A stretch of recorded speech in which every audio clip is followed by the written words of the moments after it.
It's a pleasure to welcome everyone. And this, as you know, I think is the last of the Wednesdays at 4 plus. Wait a minute, let's see. Oh, no. There's a light. Huh? Now it's not there. Do you think? No, it's not on yet. There's Who knows?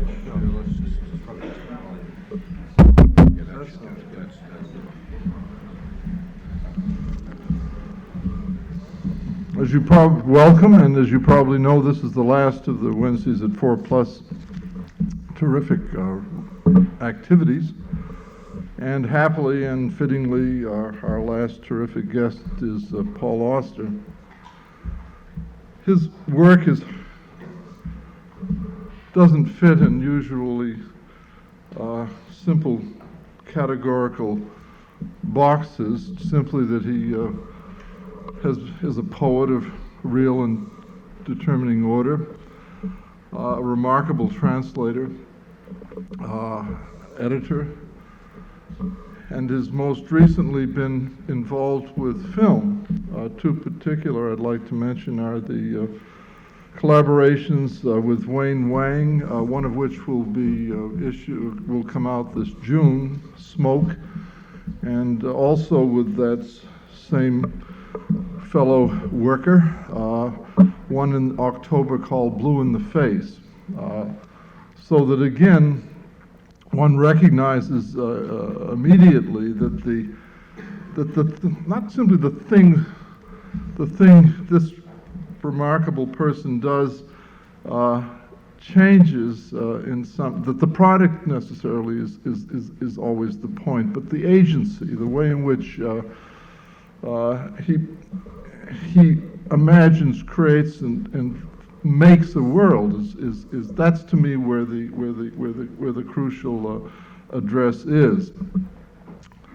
For instance, I had happily chance to write something via Vies a couple of years ago. Paul Auster works characteristically between the subjectivity of an author's intent, the thing he or she has in mind to say, and the anticipated effect of the reader's understanding, how that will qualify meaning, what that also asks for as, quote, rhetorical address.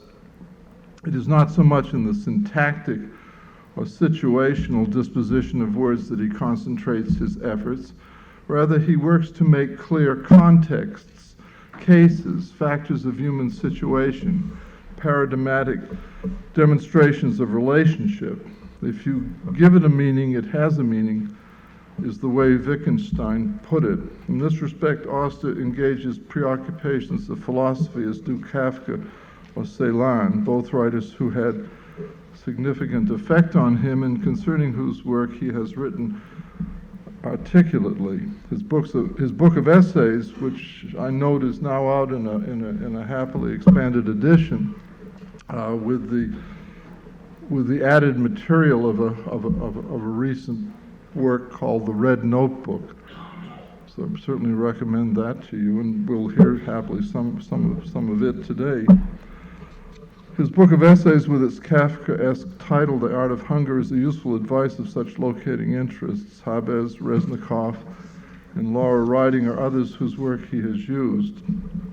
He notes of writing, quote, "The voice is not so much speaking out loud as thinking, following the complex process of thought in such a way that is almost immediately internalized by us."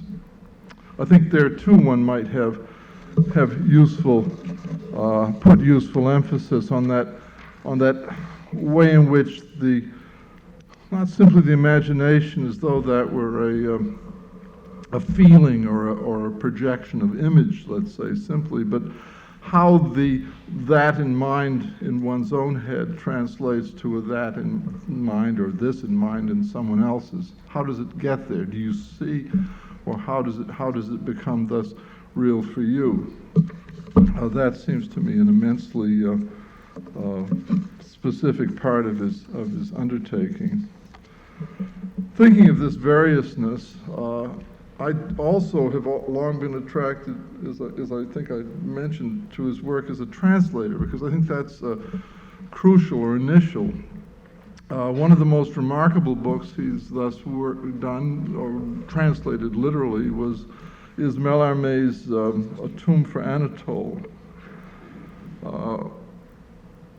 which was his painful attempt, 202 fragments which make up Mallarmé's painful attempt to locate in mind and feeling his 8-year-old son's death.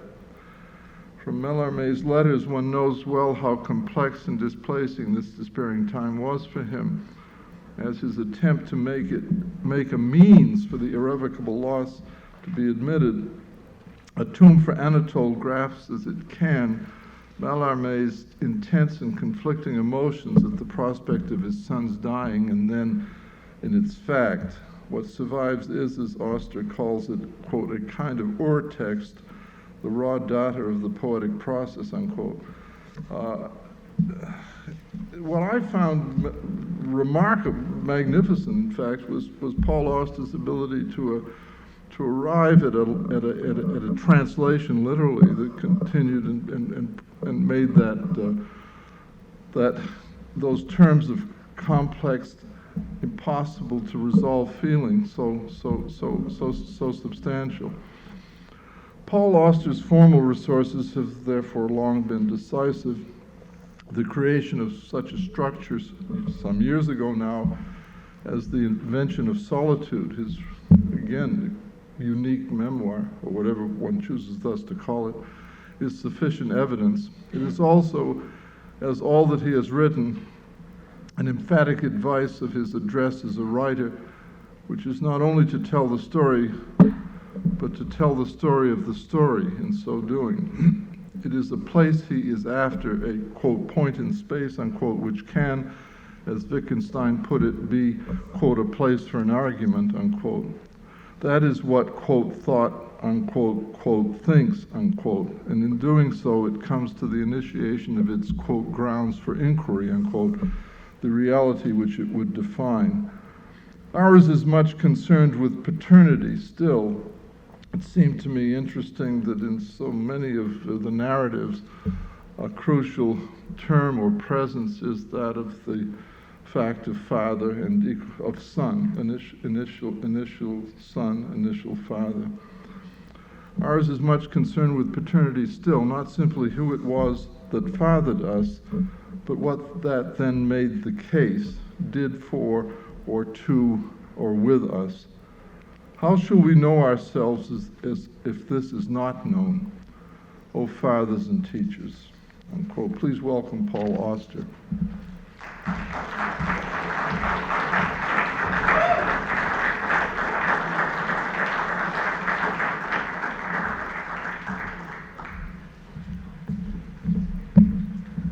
Thanks, Bob.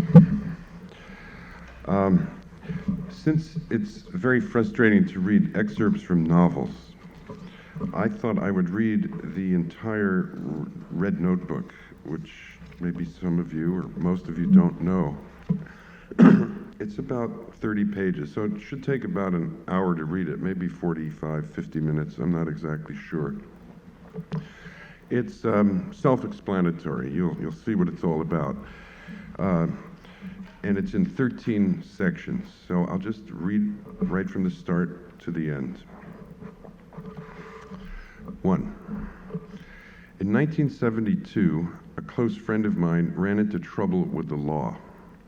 She was in Ireland that year, living in a small village not far from the town of Sligo. As it happened, I was visiting on the day a plainclothes detective drove up to her cottage and presented her with a summons to appear in court. The charges were serious enough to require a lawyer. My friend asked around and was given a name, and the next morning we bicycled into town to meet with this person and discuss the case. To my astonishment, he worked for a firm called Argue and Phibbs, P-H-I-B-B-S. This is a true story. If there are those who doubt me, I challenge them to visit Sligo and see for themselves if I have made it up or not. I have reveled in these names for the past 20 years, but even though I can prove that Argue and Phibbs were real men, the fact that the one name should have been coupled with the other to form an even more delicious joke an out-and-out send-up of the legal profession, is something I still find hard to believe. According to my latest information, 3 or 4 years ago, the firm continues to do a thriving business. 2. The following year, 1973, I was offered a job as caretaker of a farmhouse in the south of France. My friend's legal troubles were well behind her, and since our on-again, off-again romance seemed to be on again, we decided to join forces and take the job together. We had both run out of money by then, and without this offer, we would have been compelled to return to America, which neither one of us was prepared to do just yet. It turned out to be a curious year. On the one hand, the place was beautiful, a large 18th century stone house bordered by vineyards on one side and a national forest on the other. The nearest village was 2 kilometers away, but it was inhabited by no more than 40 people, none of whom was under 60 or 70 years old. It was an ideal spot for 2 young writers to spend a year, and Elle and I both worked hard there, accomplishing more in that house than either one of us would have thought possible. On the other hand, we lived on the brink of permanent catastrophe.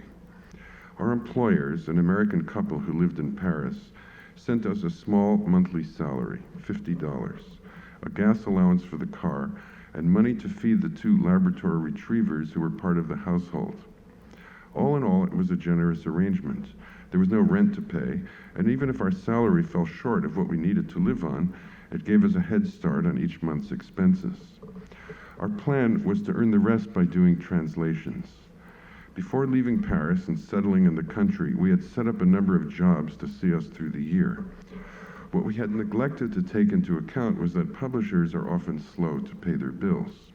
We'd also forgotten to consider that checks sent from one country to another can take weeks to clear, and that once they do, bank charges and exchange fees cut into the amounts of those checks. Since Elle and I had left no margin for error or miscalculation, we often found ourselves in quite desperate straits.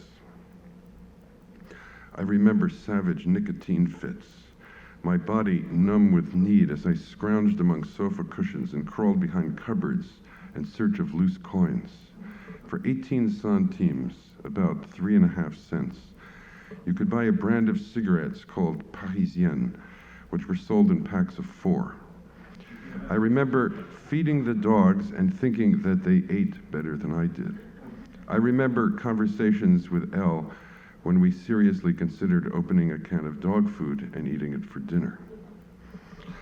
Our only other source of income that year came from a man named James Sugar. I don't mean to insist on metaphorical names, but facts are facts and there's nothing I can do about it. Sugar worked as a staff photographer for National Geographic, and he entered our lives because he was collaborating with one of our employers on an article about the region. He took pictures for several months, crisscrossing Provence in a rented car provided by his magazine, and whenever he was in our neck of the woods, he would spend the night with us. Since the magazine also provided him with an expense account, he would very graciously slip us the money that had been allotted for his hotel costs. If I remember correctly, the sum came to 50 francs a night.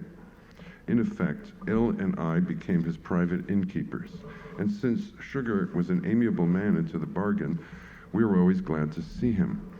The only problem was that we never knew when he was going to turn up. He never called in advance, and more often than not, weeks would go by between his visits. We therefore learned not to count on Mr. Sugar. He would arrive out of nowhere, pulling up in front of the house in his shiny blue car, stay for a night or two, and then disappear again. Each time he left, we assumed that was the last time we would ever see him. The worst moments came for us in the late winter and early spring.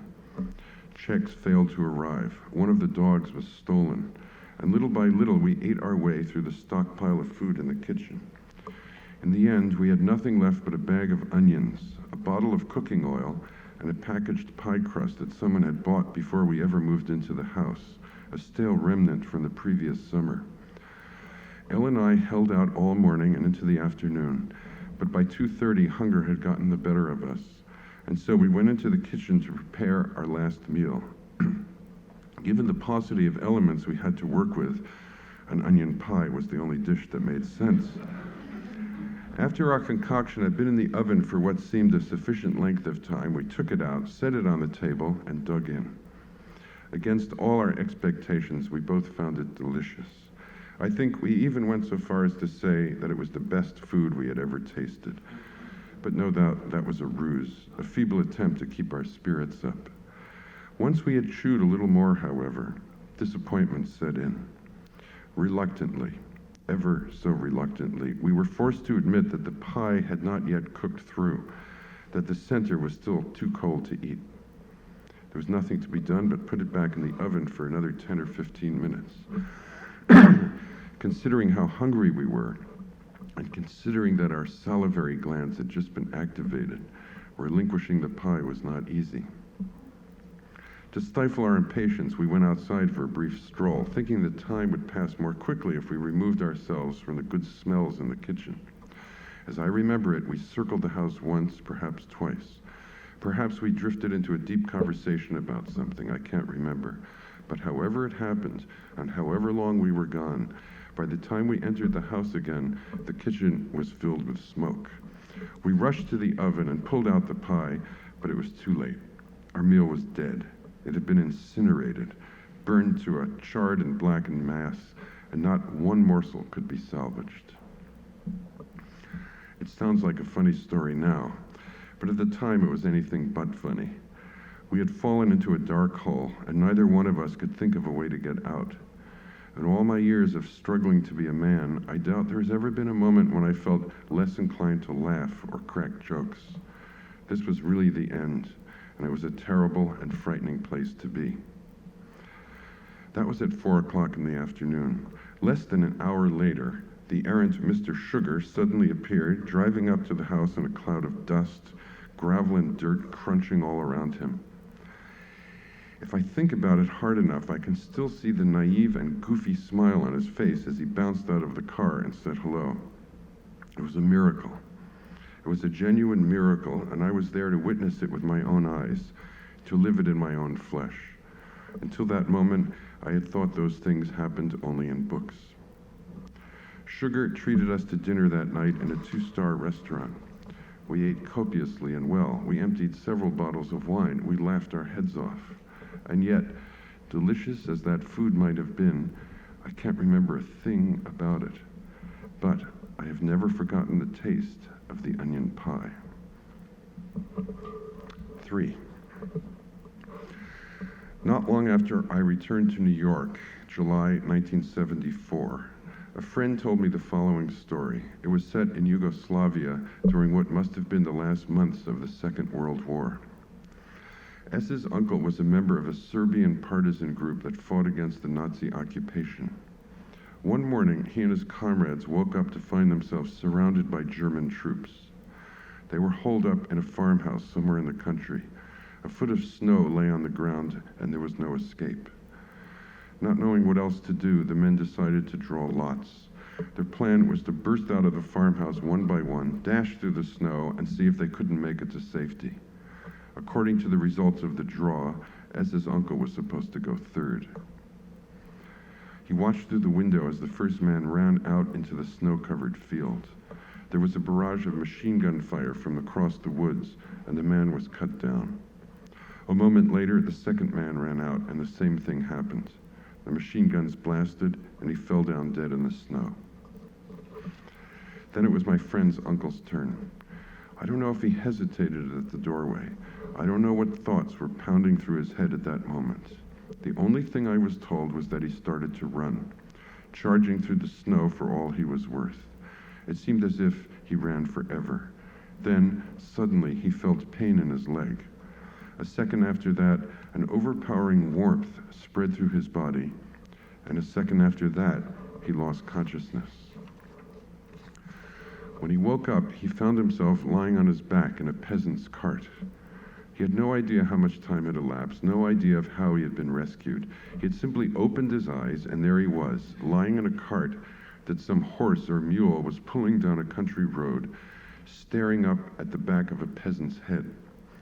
He studied the back of that head for several seconds, and then, Loud explosions began to erupt from the woods. Too weak to move, he kept looking at the back of the head, and suddenly it was gone. It just flew off the peasant's body. And where a moment before there had been a whole man, there was now a man without a head. More noise, more confusion. Whether the horse went on pulling the cart or not, I can't say, but within minutes, perhaps even seconds, a large contingent of Russian troops came rolling down the road, jeeps, tanks, scores of soldiers. When the commanding officer took a look at S's uncle's leg, he quickly dispatched him to an infirmary that had been set up in the neighborhood. It was no more than a rickety wooden shack, a hen house maybe, or an outbuilding on some farm. There, the Russian army doctor pronounced the leg past saving. It was too seriously damaged, he said, and he was going to have to cut it off. My friend's uncle began to scream. "Don't cut off my leg," he cried. "Please, I beg of you, don't cut off my leg." But no one listened to him. The medics strapped him to the operating table, and the doctor picked up the saw. Just as he was about to pierce the skin of the leg, there was another explosion. The roof of the infirmary collapsed. The walls fell down. The entire place was obliterated. And once again, S's uncle lost consciousness. When he woke up this time, he found himself lying in a bed. The sheets were clean and soft. There were pleasant smells in the room, and his leg was still attached to his body. A moment later, he was looking into the face of a beautiful young woman. She was smiling at him and feeding him broth with a spoon. With no knowledge of how it had happened, he had been rescued again and carried to another farmhouse. For several minutes after coming to, S's uncle wasn't sure if he was alive or dead. It seemed possible to him that he had woken up in heaven.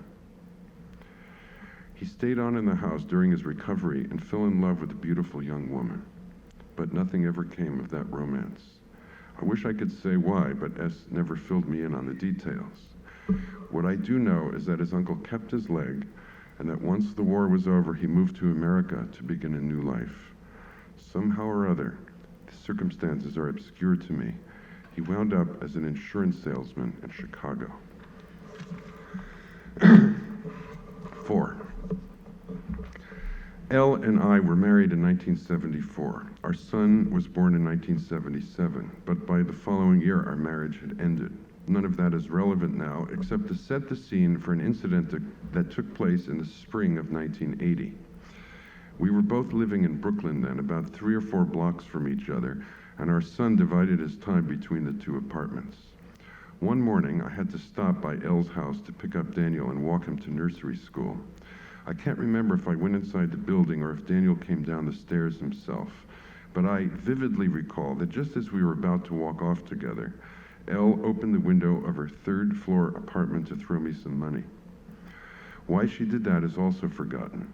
Perhaps she wanted me to replenish a parking meter for her. Perhaps I was supposed to do an errand. I don't know. All that remains is the open window and the image of a dime flying through the air. I see it with such clarity, it's almost as if I have studied photographs of that moment, as if it's part of a recurring dream I've had ever since. But the dime hit the branch of a tree, and its downward arc into my hand was disrupted. It bounced off the tree, landed soundlessly somewhere nearby, and then it was gone. I remember bending down and searching the pavement, digging among the leaves and twigs at the base of the tree, but the dime was nowhere to be found.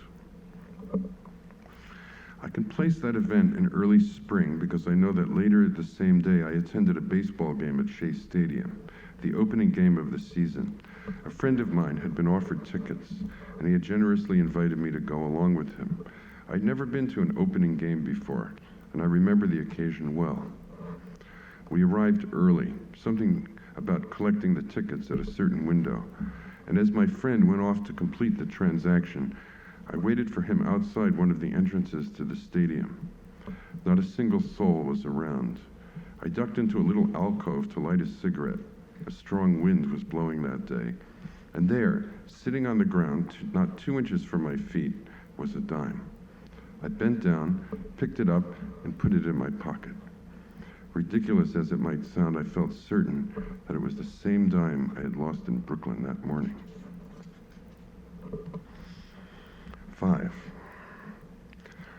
In my son's nursery school, there was a little girl whose parents were going through a divorce. I particularly liked her father, a struggling painter who earned his living by doing architectural renderings.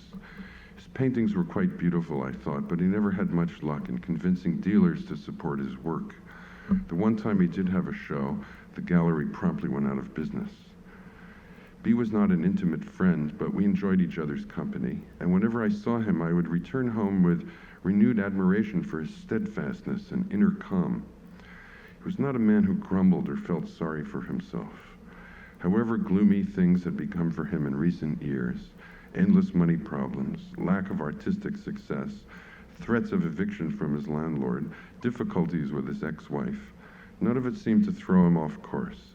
He continued to paint with the same passion as ever, and unlike so many others, he never expressed any bitterness or envy toward less talented artists who were doing better than he was. When he wasn't working on his own canvases, he would sometimes go to the Metropolitan Museum and make copies of the old masters. I remember a Caravaggio he once did that struck me as utterly remarkable. It wasn't a copy so much as a replica, an exact duplication of the original. On one of those visits to the museum, a Texas millionaire spotted B at work and was so impressed that he commissioned him to do a copy of a Renoir painting, which he then presented to his fiancée as a gift. B was exceedingly tall, 6'5" or 6'6", good-looking and gentle in his manner, qualities that made him especially attractive to women. Once his divorce was behind him and he began to circulate again, he had no trouble finding female companions.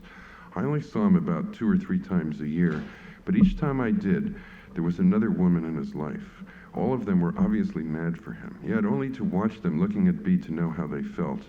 But for one reason or another, none of these affairs lasted very long. After 2 or 3 years, B's landlord finally made good on his threats and evicted him from his loft. B moved out of the city and I lost touch with him. Several more years went by, and then one night B came back to town to attend a dinner party. My wife and I were also there, and since we knew that B was about to get married, we asked him to tell us the story of how he had met his future wife. About 6 months earlier, he said, he had been talking to a friend on the phone. This friend was worried about him, and after a while he began to scold B for not having married again. You've been divorced for 7 years now, he said, and in that time you could have settled down with any one of a dozen attractive and remarkable women. But no one is ever good enough for you, and you've turned them all away. What's wrong with you, B? What in the world do you want? There's nothing wrong with me, B said. I just haven't found the right person, that's all. At the rate you're going, you never will, the friend answered. I mean, have you ever met one woman who comes close to what you're looking for? Name one. I dare you to name just one. Startled by his friend's vehemence, B paused to consider the question carefully. Yes, he finally said, there was one, a woman by the name of E, whom he had known as a student at Harvard more than 20 years ago. But she had been involved with another man at the time, and he had been involved with another woman, his future ex-wife, and nothing had developed between them. He had no idea where E was now, he said, but if he could meet someone like her, he knew he wouldn't hesitate to get married again. That was the end of the conversation. Until mentioning her to his friends, B hadn't thought about this woman in over 10 years. But now that she had resurfaced in his mind, he had trouble thinking about anything else. For the next 3 or 4 days, he thought about her constantly, unable to shake the feeling that his one chance for happiness had been lost many years ago. Then, almost as if the intensity of these thoughts had sent a signal out into the world, the phone rang one night, and there was E on the other end of the line.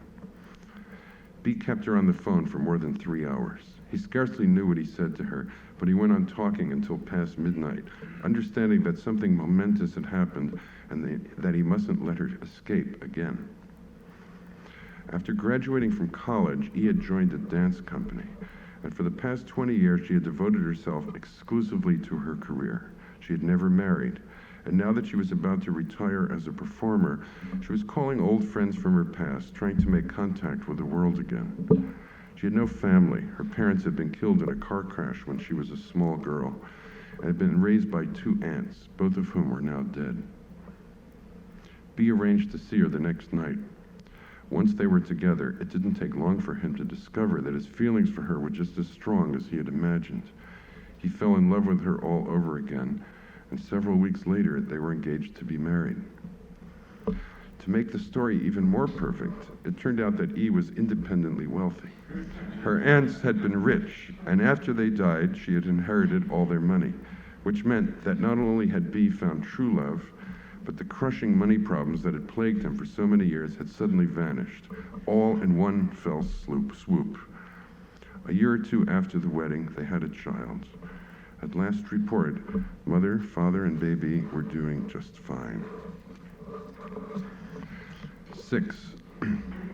In much the same spirit, although spanning a shorter period of time, several months as opposed to 20 years, another friend, R, told me of a certain out-of-the-way book that he had been trying to locate without success, scouring bookstores and catalogs for what was supposed to be a remarkable work that he very much wanted to read, and how, one afternoon as he made his way through the city, he took a shortcut through Grand Central Station, walked up the staircase that leads to Vanderbilt Avenue, and caught sight of a young woman standing by the marble railing with a book in front of her, the same book he had been trying so desperately to track down.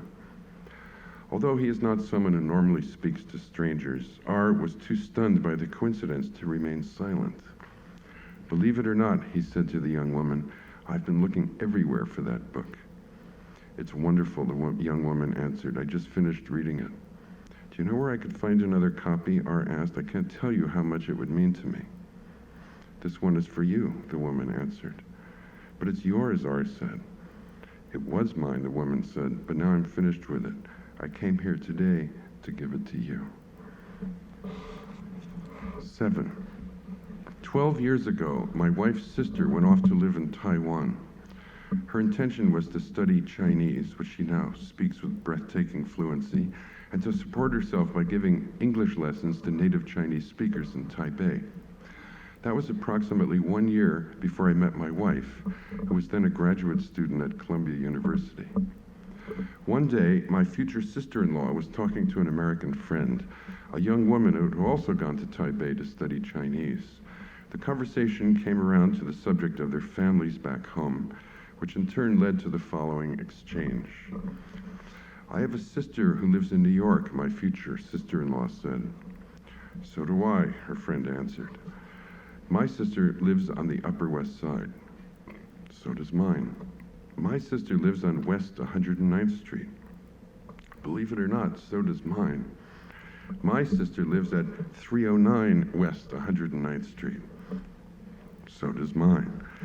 "My sister lives on the second floor of 309 West 109th Street." The friend took a deep breath and said, "I know this sounds crazy, but so does mine." It is scarcely possible for two cities to be farther apart than Taipei and New York.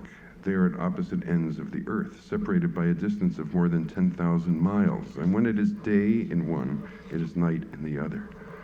As the two young women in Taipei marveled over the astounding connection they had just uncovered, they realized that their two sisters were probably asleep at that moment. On the same floor of the same building in northern Manhattan, each one was sleeping in her own apartment, unaware of the conversation that was taking place about them on the other side of the world. Although they were neighbors, it turned out that the two sisters in New York did not know each other. When they finally met 2 years later, neither one of them was living in that building anymore. Siri and I were married then. One evening, on our way to an appointment somewhere, we happened to stop in at a bookstore on Broadway to browse for a few minutes. We must have wandered into different aisles, and because Siri wanted to show me something, or because I wanted to show her something, I can't remember, one of us spoke the other's name out loud. A second later, a woman came rushing up to us. "You're Paul Auster and Siri Hustvedt, aren't you?" she said. "Yes," we said, "that's exactly who we are. How did you know that?" The woman then explained that her sister and Siri's sister had been students together in Taiwan. The circle had been closed at last. Since that evening in the bookstore 10 years ago, this woman has been one of our best and most loyal friends. 8.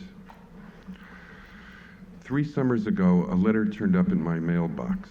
It came in a white oblong envelope and was addressed to someone whose name was unfamiliar to me, Robert M. Morgan of Seattle, Washington. Various post office markings were stamped across the front.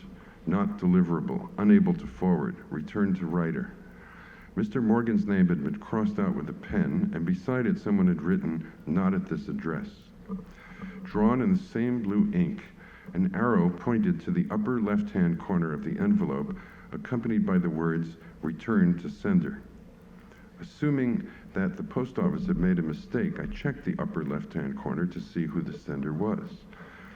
There, to my absolute bewilderment, I discovered my own name and my own address.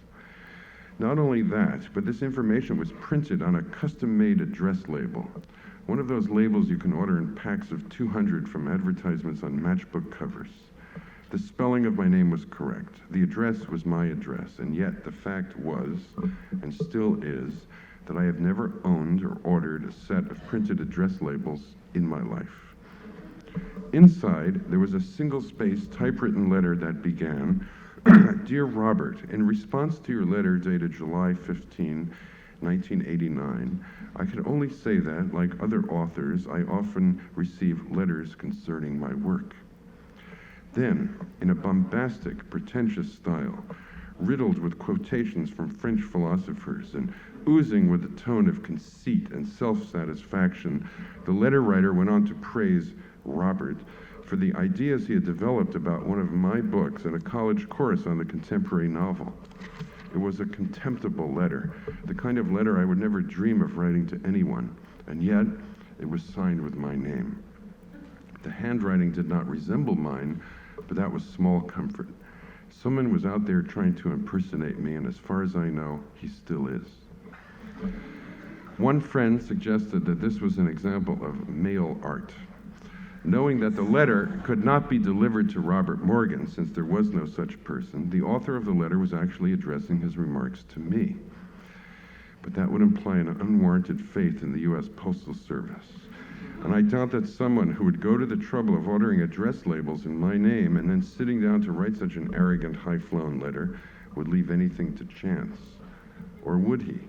Perhaps the smart Alecs of this world believe that everything will always go their way. I have scant hope of ever getting to the bottom of this little mystery. The prankster did a good job of covering his tracks, and he has not been heard from since. What puzzles me about my own behavior is that I have not thrown away the letter, even though it continues to give me chills every time I look at it. A sensible man would have tossed the thing in the garbage.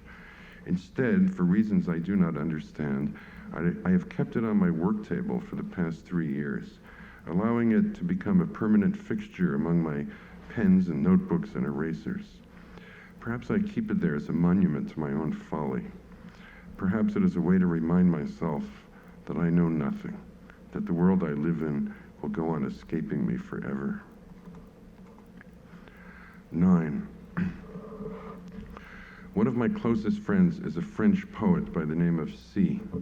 We have known each other for more than 20 years now, and while we don't see each other often, he lives in Paris and I live in New York.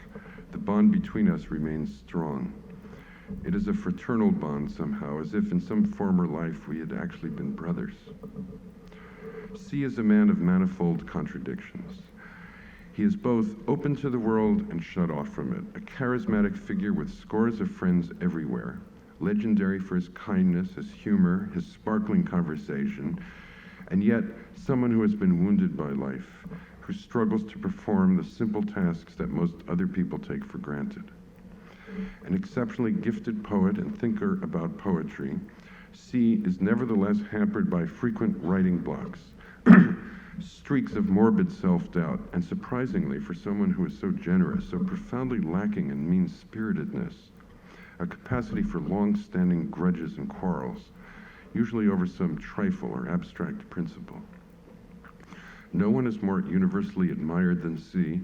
No one has more talent. No one so readily commands the center of attention. And yet he has always done everything in his power to marginalize himself. Since his separation from his wife many years ago, he has lived alone in a number of small one-room apartments, subsisting on almost no money and only fitful bouts of employment, publishing little, and refusing to write a single word of criticism, even though he reads everything and knows more about contemporary poetry than anyone in France. To those of us who love him, and we are many, C is often a cause of concern. To the degree that we respect and care about his well-being, we also worry about him. He had a rough childhood. I can't say to what extent that explains anything, but the fact should not be overlooked. His father apparently ran off with another woman when C was a little boy, and after that my friend grew up with his mother, an only child with no family life to speak of. I've never met C's mother, but by all accounts she is a bizarre character. She went through a series of love affairs during C's childhood and adolescence, each with a man younger than the man before him. By the time C left home to enter the army at the age of 21, her mother's boyfriend was scarcely older than he was. In more recent years, the central purpose of her life has been a campaign to promote the canonization of a certain Italian priest, whose name eludes me now. She has besieged the Catholic authorities with countless letters defending the holiness of this man, and at one point she even commissioned an artist to create a life-size statue of the priest, which now stands in her front yard as an enduring testament to her cause. Although not a father himself, C became a kind of pseudo-father 7 or 8 years ago. After a falling out with his girlfriend, during which they temporarily broke up, his girlfriend had a brief affair with another man and became pregnant. The affair ended almost at once, but she decided to have the baby on her own.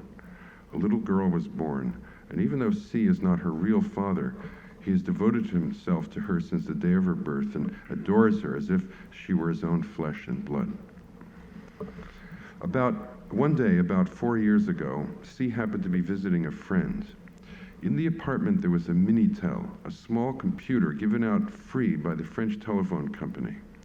Among other things, the Minitel contains the address and phone number of every person in France. As C sat there playing with his friend's new machine, it suddenly occurred to him to look up his father's address. He found it in Lyon. When he returned home later that day, he stuffed one of his books into an envelope and sent it off to the address in Lyon, initiating the first contact with his father in over 40 years. None of it made any sense to him. Until he found himself doing these things, it had never even crossed his mind that he wanted to do them. That same night, he ran into another friend in a cafe, a woman psychoanalyst, and told her about these strange, unpremeditated acts.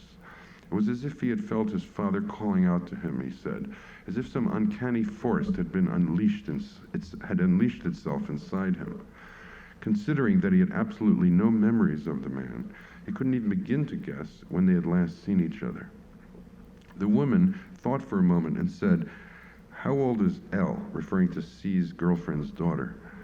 3.5, C answered. "I can't be sure," the woman said, "but I'd be willing to bet that you were 3.5 the last time you saw your father.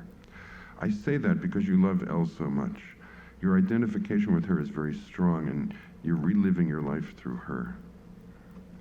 Several days after that, there was a reply from Lyon, a warm and perfectly gracious letter from C's father.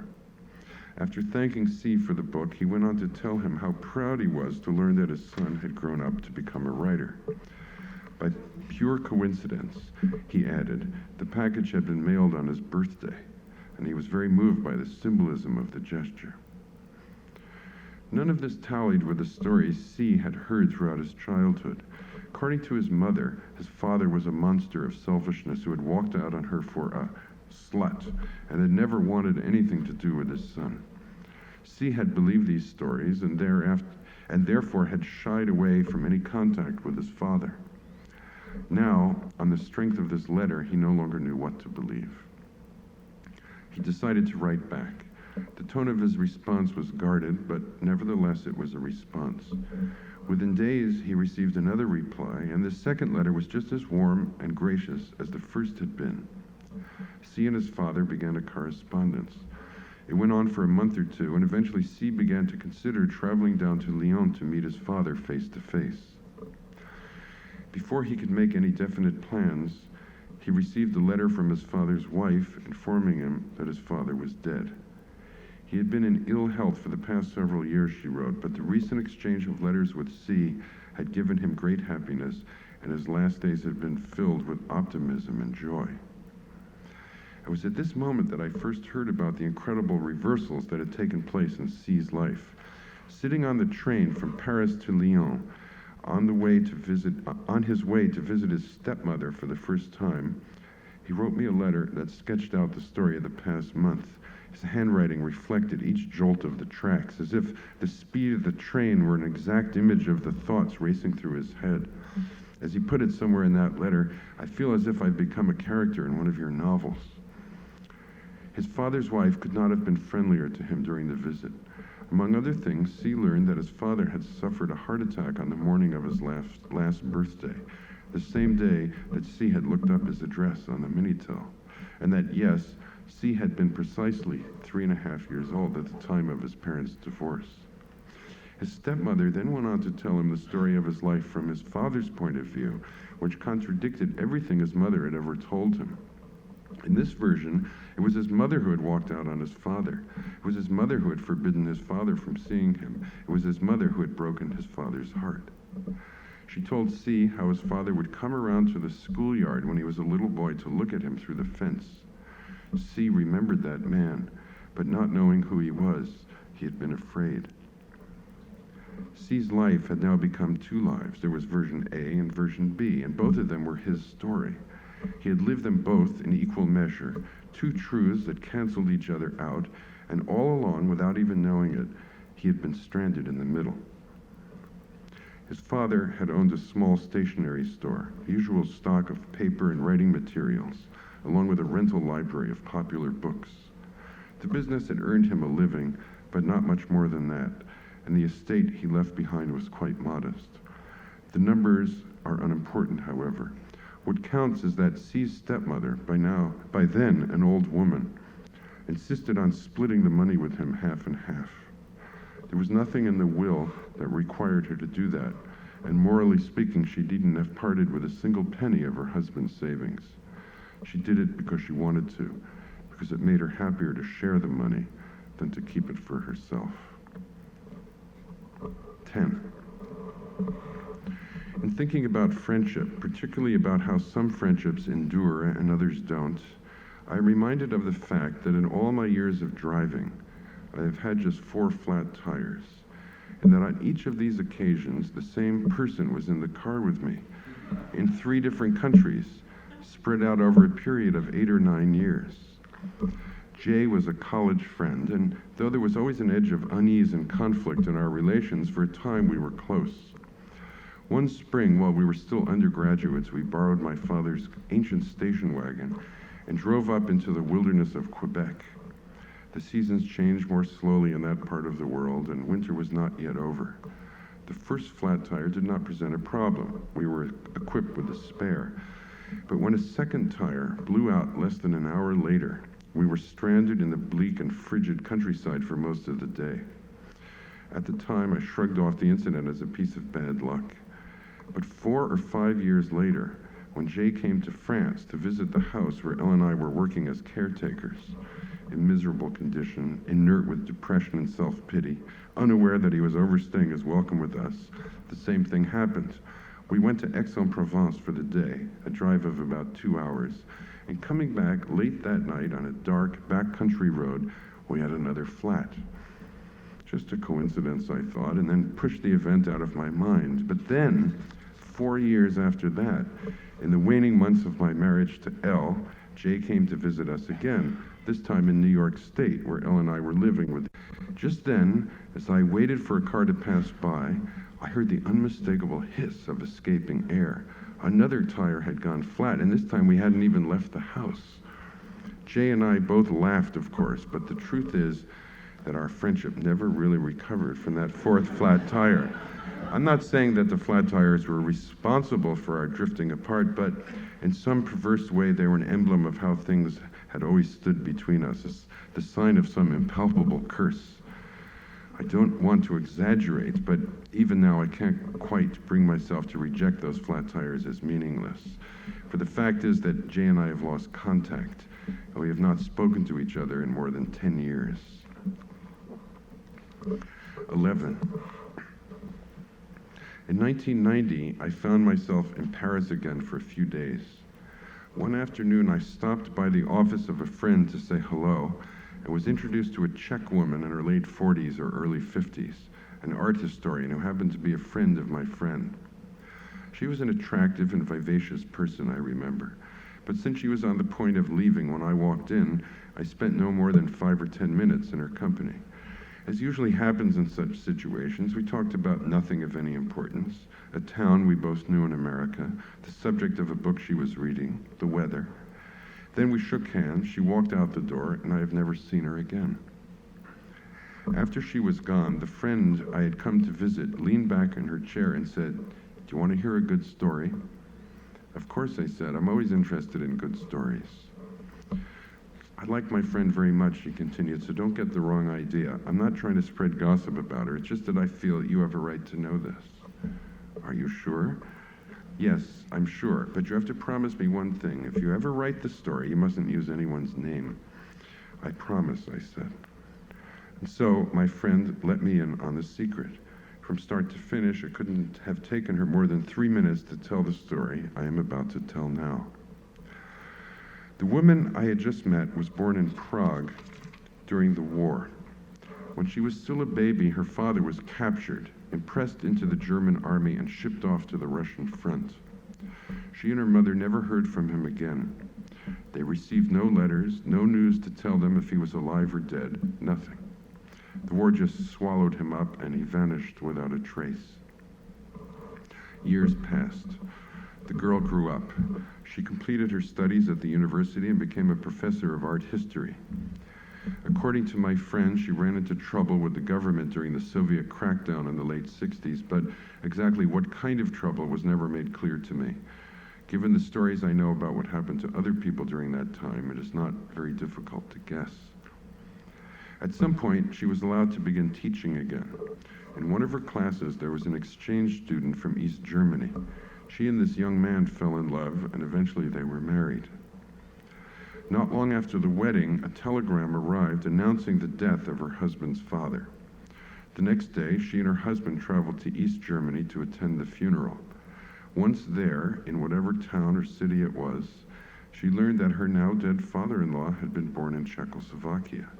During the war, he had been captured by the Nazis, impressed into the German army, and shipped off to the Russian front. By some miracle, he had managed to survive. Instead of returning to Czechoslovakia after the war, however, he had settled in Germany under a new name, had married a German woman, and had lived there with his new family until the day of his death. The war had given him a chance to start all over again, and it seems that he had never looked back. When my friend's friend asked what this man's name had been in Czechoslovakia, she understood that he was her father, which meant, of course, that insofar as her husband's father was the same man, the man she had married was also her brother. 12.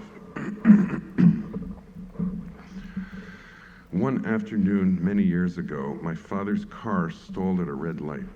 A terrible storm was raging, and at the exact moment his engine went dead, lightning struck a large tree by the side of the road. The trunk of the tree split in two, and as my father struggled to get the car started again, unaware that the upper half of the tree was about to fall, the driver of the car behind him, seeing what was about to happen, put his foot on the accelerator and pushed my father's car through the intersection. An instant later, the tree came crashing down to the ground, landing in the very spot where my father's car had just been. What was very nearly the end of him proved to be no more than a close call, a brief episode in the ongoing story of his life. A year or two after that, my father was working on the roof of a building in Jersey City. Somehow or other, I wasn't there to witness it, he slipped off the edge and started falling to the ground. Once again, he was headed for certain disaster, and once again, he was saved. A clothesline broke his fall, and he walked away from the accident with only a few bumps and bruises. Not even a concussion, not a single broken bone. That same year, our neighbors across the street hired 2 men to paint their house. One of the workers fell off the roof and was killed. The little girl who lived in that house happened to be my sister's best friend. One winter night, the two of them went to a costume party. They were 6 or 7 years old, and I was 9 or 10. It had been arranged that my father would pick them up after the party, and when the time came, I went along to keep him company in the car.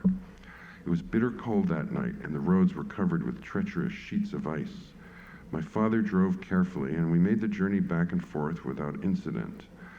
As we pulled up in front of the little girl's house, however, a number of unlikely events occurred all at once. My sister's friend was dressed as a fairy princess. To complete the outfit, she had borrowed a pair of her mother's high heels, and because her feet swam in those shoes, every step she took was turned into an adventure. My father stopped the car and climbed out to accompany her to the front door. I was in the back with the girls, and in order to let my sister's friend out, I had to get out first. I remember standing on the curb as she disentangled herself from the seat, and just as she stepped into the open air, I noticed that the car was rolling slowly in reverse, either because of the ice or because my father had forgotten to engage the emergency brake. I don't know. But before I could tell my father what was happening, my sister's friend, touched the curb with her mother's high heels and slipped. She went skidding under the car, which was still moving, and there she was, about to be crushed to death by the wheels of my father's Chevy. As I remember it, she didn't make a sound. Without pausing to think, I bent down from the curb, grabbed hold of her right hand, and in one quick gesture, yanked her to the sidewalk. An instant later, my father finally noticed that the car was moving. He jumped back into the driver's seat, stepped on the brake, and brought the machine to a halt. From start to finish, the whole chain of misadventures couldn't have taken more than 8 or 10 seconds. For years afterward, I walked around feeling that this had been my finest moment. I had actually saved someone's life. And in retrospect, I was always astonished by how quickly I had acted, by how sure my movements had been at the critical juncture. I saw the rescue in my mind again and again. Again and again, I relived the sensation of pulling that little girl out from under the car. About 2 years after that night, our family moved to another house. My sister fell out of touch with her friend, and I myself did not see her for another 15 years. It was June, and my sister and I had both come back to town for a short visit. Just by chance, her old friend dropped by to say hello. She was all grown up now, a young woman of 22 who had graduated from college earlier that month. And I must say that I felt some pride in seeing that she had made it to adulthood in one piece. In a casual sort of way, I mentioned the night I had pulled her out from under the car. I was curious to know how well she remembered her brush with death. But from the look on her face when I asked the question, it was clear that she remembered nothing. A blank stare, a slight frown, a shrug. She remembered nothing. I realized then that she hadn't known the car was moving. She hadn't even known that she was in danger. The whole incident had taken place in a flash. 10 seconds of her life, an interval of no account, and none of it had left the slightest mark on her. For me, on the other hand, those seconds had been a defining experience, a singular event in my internal history. Most of all, it stuns me to acknowledge that I am talking about something that happened in 1956 or 1957, and that the little girl of that night is now over 40 years old. 13, this is the last one. My first novel was inspired by a wrong number. I was alone in my apartment in Brooklyn one afternoon, sitting at my desk and trying to work when the telephone rang. If I am not mistaken, it was the spring of 1980, not many days after I found the dime outside Shea Stadium. I picked up the receiver, and the man on the other end asked if he was talking to the Pinkerton agency. I told him no, he had dialed the wrong number and hung up. Then I went back to work and promptly forgot about the call. The next afternoon, the telephone rang again. It turned out to be the same person asking the same question I had been asked the day before. Is this the Pinkerton agency? Again, I said no, and again I hung up. This time, however, I started thinking about what would have happened if I had said yes. What if I had pretended to be a detective from the Pinkerton agency? I wondered, what if I had actually taken on the case? To tell the truth, I felt that I had squandered a rare opportunity. If the man ever called again, I told myself, I would at least talk to him a little bit and try to find out what was going on. I waited for the telephone to ring again, but the third call never came. After that, wheels started turning in my head, and little by little, an entire world of possibilities opened up to me. When I sat down to write City of Glass a year later, the wrong number had been transformed into the crucial event of the book, the mistake that sets the whole story in motion. A man named Quinn receives a phone call from someone who wants to talk to Paul Auster, the private detective. Just as I did, Quinn tells the caller he has dialed the wrong number. It happens again the next night, and again Quinn hangs up. Unlike me, however, Quinn is given another chance. When the phone rings again on the third night, he plays along with the caller and takes on the case. Yes, he says, I'm Paul Auster, and at that moment the madness begins. Most of all, I wanted to remain faithful to my original impulse. Unless I stuck to the spirit of what had really happened, I felt there wouldn't have been any purpose to writing the book. That meant implicating myself in the action of the story, or at least someone who resembled me, who bore my name. And it also meant writing about detectives who were not detectives, about impersonation, about mysteries that cannot be solved. For better or worse, I felt I had no choice. All well and good. I finished the book 10 years ago, and since then, I have gone on to occupy myself with other projects, other ideas, other books. Less than 2 months ago, however, I learned that books are never finished, that it is possible for stories to go on writing themselves without an author. I was sitting alone in my apartment in Brooklyn that afternoon. Sitting at my desk and trying to work when the telephone rang. This was a different apartment from the one I had in 1980, a different apartment with a different telephone number. I picked up the receiver, and the man on the other end asked if he could speak to Mr. Quinn. He had a Spanish accent, and I did not recognize the voice. For a moment, I thought it might be one of my friends trying to pull my leg. Mr. Quinn, I said, is this some kind of joke or what? No, it wasn't a joke. The man was in dead earnest. He had to talk to Mr. Quinn, and would I please put him on the line?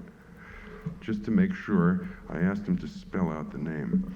The caller's accent was quite thick, and I was hoping that he wanted to talk to Mr. Queen, but no such luck. Quinn, the man answered. I suddenly grew scared, and for a moment or two I couldn't get any words out of my mouth. I'm sorry, I said at last. There's no Mr. Quinn here. You've dialed the wrong number. The man apologized for disturbing me, and then we both hung up. This really happened. Like everything else I have set down in this red notebook, it is a true story. Thanks.